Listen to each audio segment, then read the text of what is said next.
বাংলাদেশ জাতীয়তাবাদী দলের পক্ষ থেকে শহীদ রাষ্ট্রপতি হয়ে আমরা রাজনীতি করেছি।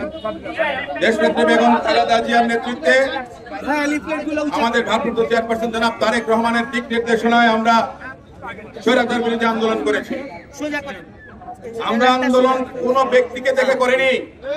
আমাদের নেতা জনাব তারেক রহমান, আমাদের নেত্রী মজলুমের নেত্রী বেগম খালেদা জিয়ার প্রতি শ্রদ্ধা রেখে শহীদ রাষ্ট্রপতি জিয়াউর রহমানের আদর্শের প্রতি অগাধ আস্থা এবং অবিচল বিশ্বাস রেখে আমরা রাজনীতি করেছি, আন্দোলন করেছি। আগামীতে নির্বাচন হবে, দল কাকে মনোনয়ন দেবে সেটা বিচার্য বিষয় না। ধানের শীষের প্রতীক থাকবে। আমরা ধানের শীষের জন্য প্রচারণায় এসেছি।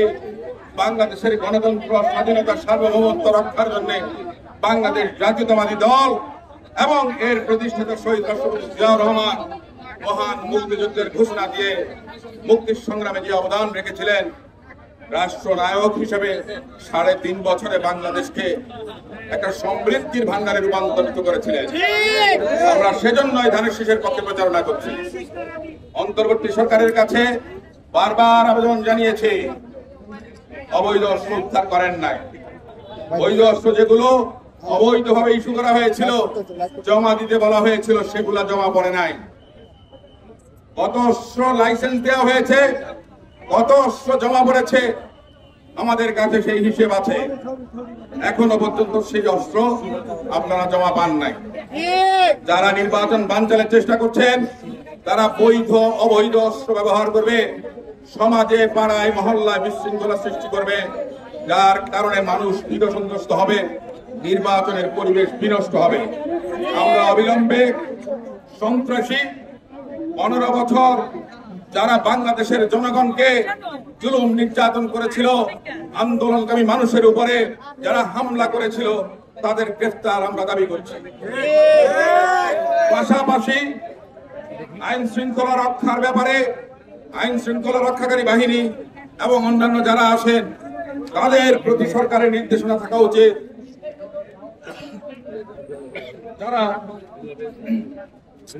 গণতন্ত্রকে নস্যাৎ করতে চান, যারা নির্বাচনকে ব্যাহত করতে চান, যারা বাংলাদেশের মানুষের অধিকার আদায়ের সংগ্রামে লিপ্ত সাধারণ জনগণকে শান্তিতে থাকতে দিতে চান না, যারা এদেশের স্বাধীনতার সার্বভৌমত্বে বিশ্বাস করেন না, যারা একদলীয় ফ্যাসিস্ট শাসনে বিশ্বাস করেছিল, তাদের বিরুদ্ধে ব্যবস্থা নেওয়া উচিত। অন্যথায় নিরপেক্ষভাবে ভয়ভীতির ঊর্ধ্বে উঠে সুষ্ঠু পরিবেশে, শান্ত পরিবেশে দেশের জনগণ ভোটাধিকার প্রয়োগ করতে পারবেন না। আমরা লড়াই করেছি, সংগ্রাম করেছি, হাজার হাজার মায়ের বুক খালি হয়েছে। 15 বছরের স্বৈরাচার বিরোধী আন্দোলনে বাংলাদেশ জাতীয়তাবাদী দল সহ শরিক দলের বহু নেতাকর্মী, বিরোধী দলের বহু নেতাকর্মী খুন হয়েছেন, গুম হয়েছেন।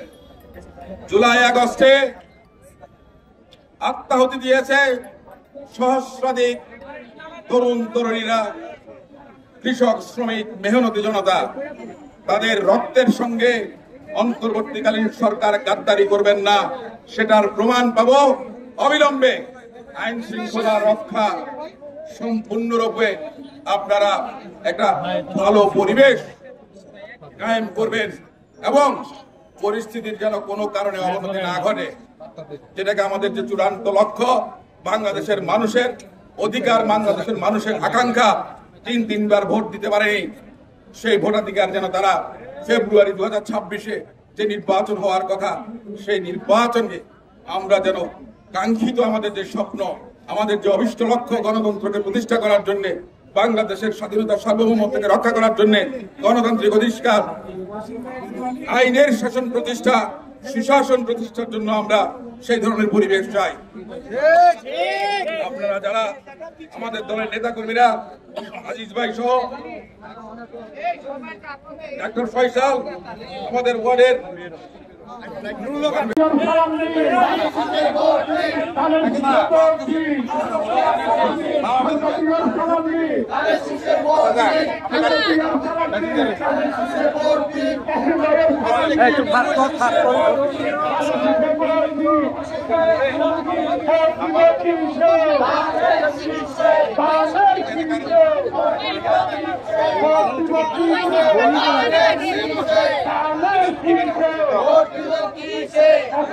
Vamos